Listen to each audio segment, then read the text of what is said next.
Kembali lagi bersama saya, orang LA, ada di LA untuk jadi berkat. Saya ingin share sesuatu yang luar biasa. Kenapa kita harus melayani Tuhan? Kadang-kadang kita melayani, kita nggak mengerti arti sebuah melayani. Kadang-kadang kita memberi yang terbaik sama Tuhan, kita nggak tahu arti yang sebenarnya, bahwa di dalam Matius 28 ayat 18-20 mengatakan, "Kepadaku telah diberikan segala kuasa di surga atau di bumi. Karena itu pergilah, jadikanlah semua bangsa muridku, dan baptislah mereka dalam nama yang Bapa, Anak, dan Roh Kudus. Dan ajarlah mereka melakukan segala sesuatu yang telah diperintahkan kepadamu. Dan ketahuilah, aku menyertai kamu senantiasa sampai kepada akhir zaman." Kita perlu tahu arti yang sebenarnya kita melayani Tuhan. Kenapa kita harus melayani Tuhan? Di dalam kondisi yang sulit ini, sudahkah kita tetap melayani, tetap kerjakan yang terbaik buat Tuhan? Karena Tuhan akan memberikan segalanya ketika kita melayani Tuhan. Selama 40 hari, Tuhan Yesus berulang kali hadir di tengah-tengah murid setelah dia bangkit. Ia mengajar dan menunjukkan bahwa dirinya adalah penggenapan satu nubuatan perjanjian lama.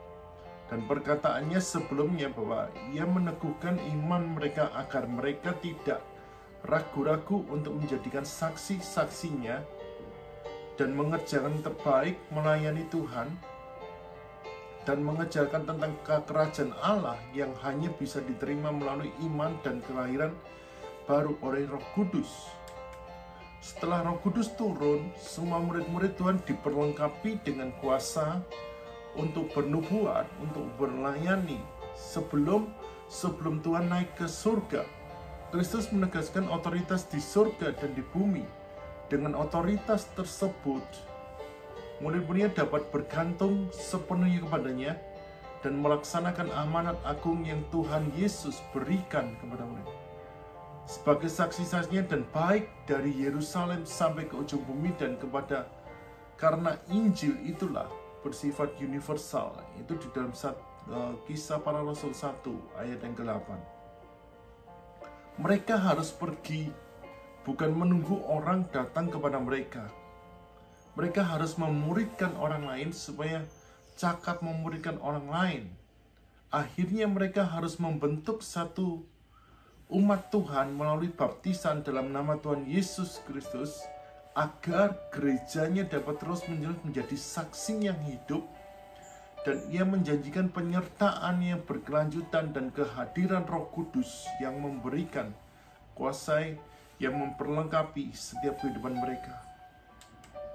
Kita adalah hasil dari progres pemuritan dan mengalir sepanjang sejarah kekristenan. Sudahkah kita memuridkan orang lain agar berita Injil terus dikumandang dan selalu generasi-generasi dari setiap hal yang terjadi dalam hidup ini?